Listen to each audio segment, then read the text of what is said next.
السلام علیکم دوستوں جیسے کہ ہم نے فلسطین اسرائیل تنازع کے پچھلے ایپیسوڈ میں نیشنلزم کے بارے میں بات کی تھی، جس میں ہمیں یہ معلوم ہوا کہ نیشنلزم وہ خطرناک تصور تھا جس نے کئی بڑی سلطنتوں کو اپنی لپیٹ میں لے کر تباہ کر دیا، جن میں عثمانیہ سلطنت، آسٹرین سلطنت اور روسی سلطنت شامل تھی۔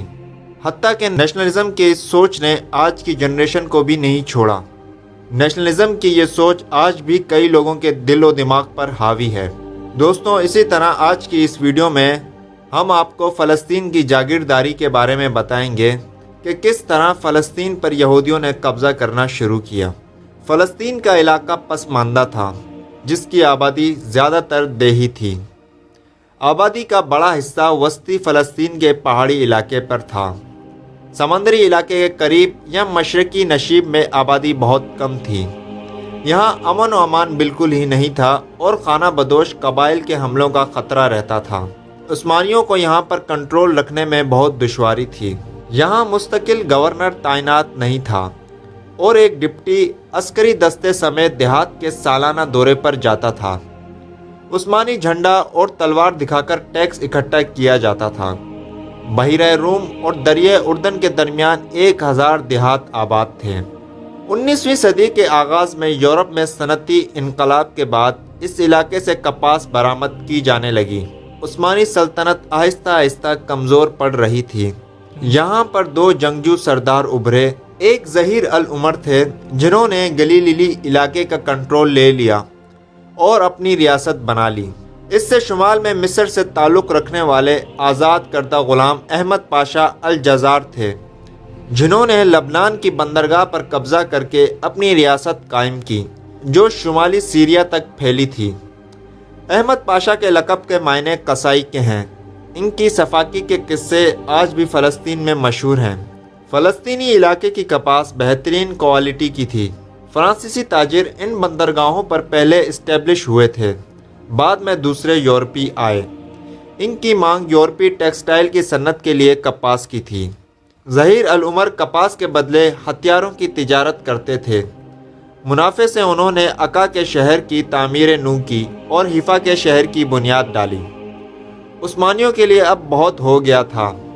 1775 میں عثمانیوں نے ظہیر العمر کے خلاف بحری فورس بھیجی اور الجزار سے اتحاد کر لیا۔ ایک وارلارڈ کا دوسرے سے مقابلہ ہوا اور الجزار نے ظہیر کا مسئلہ حل کر دیا۔ عثمانیوں نے الجزار کو گورنر بنا دیا۔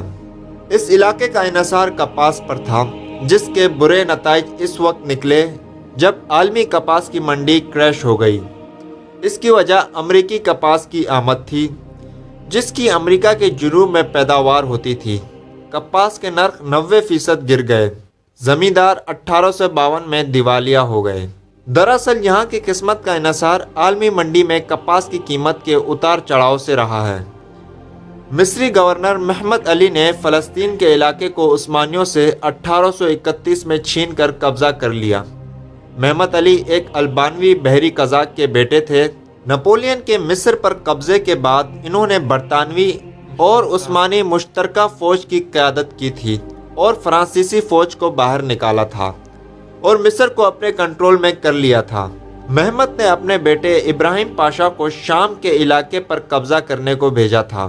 محمد علی کے مصر میں کی گئی اصلاحات کی طرح ان کے بیٹے ابراہیم پاشا نے بھی فلسطین میں جدید ریاست کے کئی ادارے متعارف کروائے۔ انہوں نے زمینداروں کو غیر مسلح کر کے آرمی کا ادارہ بنا لیا اور براہ راست ٹیکس کا نظام بنایا اور مڈل مین کو اس میں سے نکال دیا۔ مشاورتی کونسلز بنائے، سڑکوں اور نہروں کی تعمیر ہوئی تاکہ فصل منڈی تک پہنچ سکے۔ مقامی آبادی میں یہ اصلاحات غیر مقبول رہیں، لیکن وقت کا پہیہ پیچھے کو نہیں جاتا۔ مصری قبضہ 10 سال رہا۔ 1841 میں عثمانیوں نے برطانوی مدد سے مصری آرمی اور انتظامیہ سے فلسطین کا علاقہ واپس حاصل کر لیا۔ ان کی جدتیں برقرار رہیں اور ان میں اضافہ ہوا۔ مصری فوج کے انخلاء کے بعد طاقتور مقامی لیڈروں میں آپس میں جھگڑے پھوٹ پڑے، خاص طور پر یروشلم کے علاقے میں۔ یروشلم کو براہ راست عثمانی کنٹرول میں لے لیا گیا۔ عثمانیوں نے دیہی علاقوں میں اپنا کنٹرول قائم کیا۔